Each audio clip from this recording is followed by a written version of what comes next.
A biblical perspective on life, culture and current events. This is 2020 on Vision.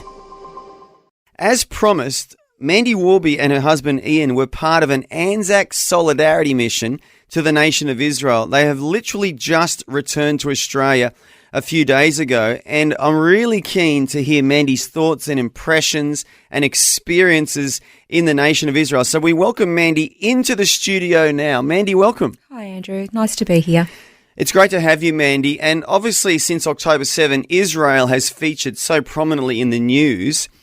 I just want to ask you, tell us exactly what you felt when you landed. What was the impression you got from Israel? Well, my first thought when I landed was absolute sheer relief and gratitude that I was back. I love that place. I just love that place, and I love that people. But there's not as many people walking around. The airport wasn't as busy as it normally is. It's a very subdued place at the moment, like really subdued. Since October 7, well, the nation is grieving. Andrew, if I'm just really blunt with you, the nation is absolutely grieving. And, every single day is a battle.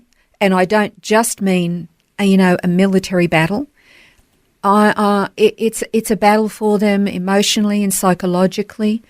Every day they don't forget that they still have 133 of their loved ones living in tunnels, experiencing only God knows what. So they're a grieving nation at the moment. Yeah, they've been traumatised, and I think the Israeli people I know they all say everyone knows someone that died or was taken hostage on October 7th. And so what's the feeling like amongst the Israeli people now on the ground there about the rest of the world? Are they feeling like the world has turned on them? Oh, absolutely, 100%. I guess we went down to the Gaza envelope.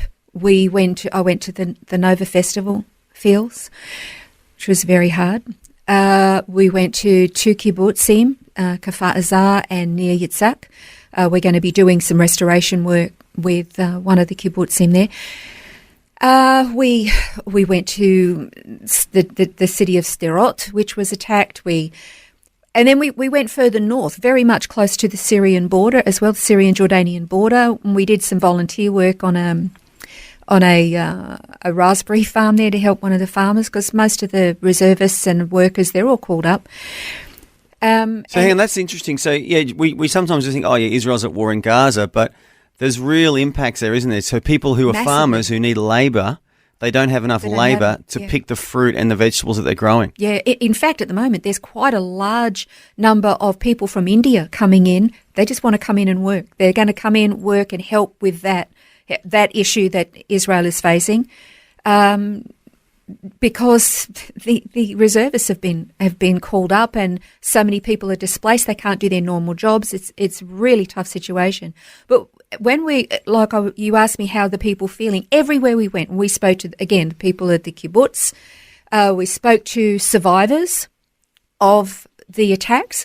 We spoke to family who are now displaced. They're refugees in their own country. They can't go home because of Hezbollah in the north and Hamas in the south. So we spoke to them. They all said the same thing. Why would you come? One from the farm, his name is... I mentioned his name to you just before, and I can't remember. The raspberry farm. We'll call him the raspberry farmer. Yeah, the raspberry farmer, gorgeous man, Zvi. And he said, why would you come from basically the other side of the universe to come here? And we said, well, because we love you, we love Israel, we want to stand with you, and you're not alone. We want you to know that you're not alone. And he said, on the morning of October 7, and this gentleman is an Orthodox Jewish man running a farm, new farm, and he said, we woke up. First of all, because it was Shabbat, so they didn't have any TV. But then when they realised something was going on, they found the news. Now, hang on, for our listeners who don't know what Shabbat is, what is Shabbat? Oh, that's they're observing the Sabbath. They had the day before was Simchat Torah, a very holy day for them, where they celebrate that they've got through going through the Bible in a year they celebrate the giving of going through the whole Bible and then getting ready to start going through the Bible again for the next year. It's a very important day to them, very joyful day. And they just finished the Feast of Tabernacles, all right, and they finished with a Sabbath. So it was the Sabbath, it was Shabbat. So they were attacked on a Sabbath day. So Hamas knew what they were doing. They deliberately targeted them on a day when they knew everyone would be resting. And the more Orthodox Jews don't touch technology on Sabbath. They just rest and interact with their family. So it was a perfect time. No phones, no videos, no internet. They turn it all off and they just focus on God and each other. So when they realised something was going on, they had to access technology, and then they saw what was happening. And I remember him saying, Avi his name, not Zvi. And Avi said what they saw and what they were learning had been done to their people. He looked at me, he said, animals don't even do that. He said, I don't understand it. Animals don't even do that. And we were just like blindsided. He said it was almost within days. The whole world turned against us. He looked at me, he said, why does the world hate us so much? We didn't do anything. And they turned on them. The world turned on Israel before they'd actually even fired a shot back. So they can't say we turned on them because of Israel's response. They turned on them before Israel responded. And he just said, I don't understand it. But what we did was on that day, just because we wanted to be practical in our assistance and love, it was absolutely bucketing down with rain. It was so muddy. So he bought us all welly boots. We put on our rubber boots and we marched into the fields, and we had half of us were digging some little trenches for the next lot of planting, and our guys were putting in volcanic rocks at the bottom for drainage. And the other half of us, I was one of those, went into the greenhouses, and I just need to point out something. They are not weatherproof. So a bit wet and muddy inside. Oh, my gosh. We had more mud on our boots than was on the ground. Yep. And we were helping with the strings for the rows of the raspberries, tightening those up, fixing them up so they could grow up the trellises and that sort of thing. And we spent hours in the mud, helping them in the farm. Then we went and had morning tea with them, and we just got to love on them and talk to them, and they were just like overwhelmed that we would come. They just said, even if you hadn't helped us, I mean, we're so grateful for the help. You've no idea how much you've helped us. But even if it didn't do that, you just came. Yeah. You got no idea what that means to us, that you came. Yeah. Everywhere we went, whether it was the survivors of October 7, the refugees from October 7, the head of one of the Zaka, you've talked to a Zaka rep, he just said, you came. You came. Yeah. The whole world is crushing us. We're trying to fight and get rid of Hamas because they have promised that they want to commit October 7 again and again and again and again. Yeah. And they're being fired on from Hezbollah in the north. They didn't attack Hezbollah. Hezbollah attacked them. They're being fired on from Yemen. Israel didn't attack the Houthis, but they're being attacked from there. They've been attacked from Syria, and they've been attacked from Iran. Yeah. And they're saying, and the whole world hates us. And you came. Which is amazing, Mandy, because you have and your team have showed the love of God to this individual and to others in the Israeli communities that you've visited. And what a great demonstration of the love of God and Christian love. And for our listeners, a lot may not know history that well. Give us a brief snapshot of the modern-day Israelis' opinion about Christians based on history, what the Christians have done to the Jews throughout history. Yeah, well, the Christian church, it pretty much got solidified with Constantine. So you're looking at 1800 years, really, of concerted, deliberate persecution, animosity and hatred toward the Jewish people. And that's what the Jewish people know. Now, you and I would say, but listen, there's a difference between real Christians and fake Christians. Yeah. They don't know that. Everything that was done to them was done in the name of Jesus under the banner of a cross. Absolutely. So in the mind of the Jew, and they warn their children generation after generation, this is what Christians do to us. This is how Christians feel about us. They hate us. They think that they've replaced us, that we don't have a place anymore. They will always side with our enemies and they will always persecute us. And up until, some would even probably think Germany was a Christian nation that did the Holocaust in World War II. There's going to be a lot of Christians who don't like what I have to say, but Adolf Hitler quoted Martin Luther a lot, because Martin Luther, towards the end of his life, became very rabidly anti-Semitic and wrote a book called The Jews and Their Lies. And I've got that book and I have read that book and it is appalling. Yeah. So Adolf Hitler was validating his attitude toward the Jews and his treatment by quoting Martin Luther. Yeah. That's what the Jewish people know. So it is a quandary for them, because their greatest enemy for the past 1800 years has been Christians, and suddenly the only real friends they've got are Christians. It's like, how do I love my enemy when my enemy is my only friend? Yeah. It's a real struggle for them. But you said the word, this is a great testimony and a great witness. So, it is. And it's amazing because, you've got, you said, and as Aussies, we've only got 200 and something, if we're white Australians, something years of history. Yeah. They've got thousands of years of they history, do. and they've got 1,800 years of actual events where people in the name of the cross, the Catholic Church, the Pope, Christianity, whatever it was, have literally murdered them and displaced them. So there's so many walls, isn't there, between them receiving really Jesus. And I'm just, it's horrible what happened on October 7th. It's horrible what's happening in Israel now. They're the most persecuted minority in the world. In the age where we're all about minorities and protecting minorities, it's like they're the only minority the world thinks it's okay to persecute now. And in the midst of all that, I'm just so encouraged, Mandy, by you and your husband and the team going there and just showing the Israeli people the love of God through the name of Jesus. Well, I'm very thankful that, our little group that went was not the only one. We were, a mix of Kiwis and Aussies, a little Anzac solidarity tour. You let some Kiwis come, did you? You're a very kind-hearted lady, aren't you? It was so great to stand there shoulder to shoulder with our Jewish brothers and sisters. But, most people have no idea what's going on around the world, of just how bad it is, not just for Israel. Israel is being targeted and crushed by the whole world at the moment. Our country is included in this crushing, in this weight. But it's not just Israel, it's the Jewish people collectively around the world are being targeted. I'm not a fan of social media, and I've been talking about, spend less time on social media for years. When I got back from Israel last year, from our tour last September, October, I actually reactivated my Facebook page because I thought I've got to have another avenue to tell the truth. And so I use my Facebook page now specifically to advocate for Israel and tell the truth. I posted a short video this morning juxtaposed with a photograph from the 1930s in Germany. And the black and white photo from Germany shows a group of young Nazis holding hands, strung out together to prevent Jewish students from entering their university. Wow.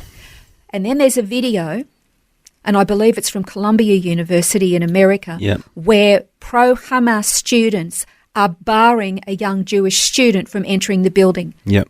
That's today, 2024, April 2024. And what happened in Germany is happening again now, except it's happening on a global scale. What are we going to do about that? Well, it's also happening in a nation that for 200 and something years has prided itself on its liberty, on its freedom, on the fact that God created all men equal. And it wasn't just that Columbia University, it was Yale as well. I just saw a young Jewish student interviewed on Piers Morgan just a couple of days ago, and she was also surrounded by this mob who were protesting because they identified her as being Jewish, and her friend with her, and they were separated. She had a flagpole poked in her eye. I was just going to say, she and was this is a in the eye with nation a flagpole. that declares liberty and freedom as one of its core values, and we have Jewish students and in their top universities in America being persecuted. It's horrible. I posted just a couple of days ago, or a day ago, whatever it was. I'm posting a lot of stuff on Facebook because you're just not going to get.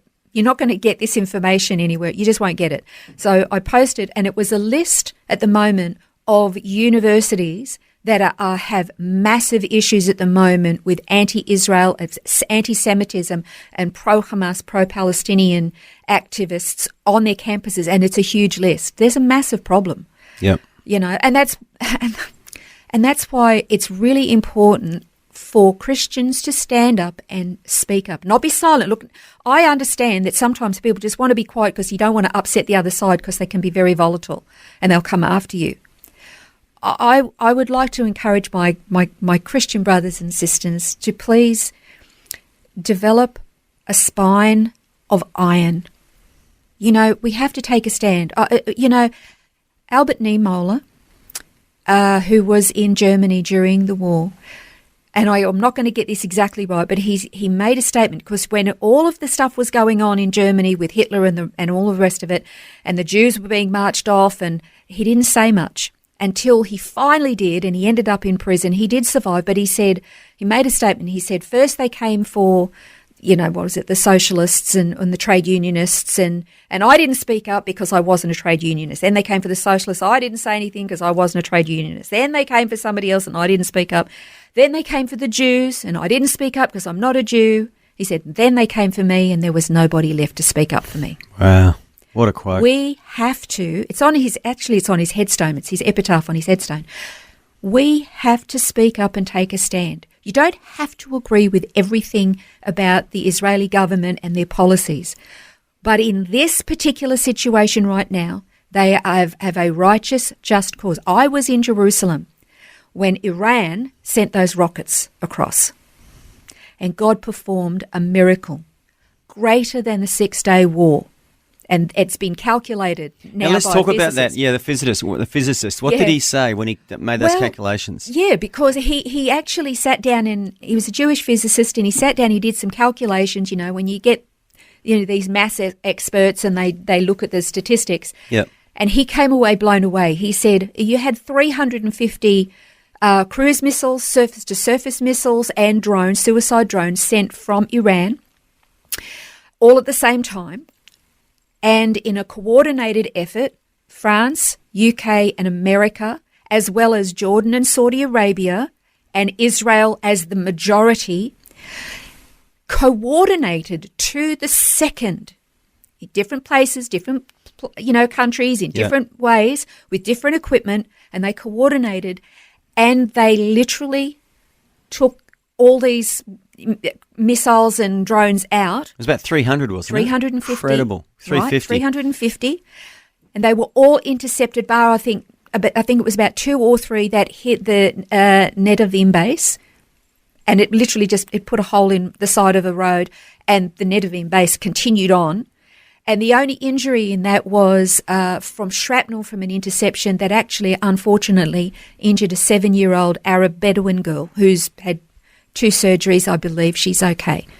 That is a miracle. And when the physicist worked out the statistics of they all had to work with in precision and timing to the second, 99.9% amazing were literally disabled. Incredible, in the air. He said it was a greater miracle than a 6-day war. And most people kind of went yawn and kept going. Let me tell you something. There are many places in the Bible where God says, I'm going to do this and I'm going to do that. And I'm going to defend you. I'm going to protect you. I'm going to do all these things so that all the world will know there is a God in Israel.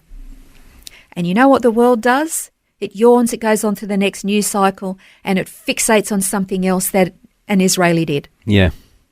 Well, that's the media, but I believe the hearts of people, though, are being touched by what God is doing here, Mandy. And, my heart's touched by you and Ian and the team going there and just showing that love to that raspberry farmer and all the different people you interacted with. And I know we could talk for hours about this, and we are going to have a longer discussion, and we're going to upload that onto our podcast feed. But, Mandy, I just want to thank you for representing all of us here in Australia and New Zealand and going there physically and showing some love to these people who are just suffering so much at the moment. And I guess the thing we can all do too is pray. We can just pray for Israel, pray for God to move, for His Holy Spirit to work in the midst of the darkness they're experiencing, that the light of heaven would shine and that more and more of them would come to know Jesus. But and can I just say it's important that people educate themselves, because if you're just going to listen to the 6 o'clock news on, I don't know, whatever channel, I don't want to give them any airtime, but if you're just going to listen to that, you are not going to get the news. And I'm not going to say that I have all of the news at my fingertips, but I mean, I'm posting a lot of stuff on my Facebook page, and Ian does as well, to get more factual information out. So if you want to be able to educate yourself, at least start with a simple thing like, friend me on Facebook, friend Ian on Facebook, and we'll make sure that you have access to some great information. Yeah, and that's Ian Worby, W-O-R-B-Y, and Mandy Worby, W-R-W-O-R-B-Y. Mandy, I want to thank you so much for joining us on 2020 today, and looking forward to that conversation we're going to have tomorrow, and we're going to upload that onto our podcast feed. This is Mandy Worby, just back from her solidarity mission to Israel with some Kiwi brothers and sisters and some Aussies as well, representing all of us, showing the love of God in Israel. Thanks for taking time to listen to this audio on demand from Vision Christian Media. To find out more about us, go to vision.org.au.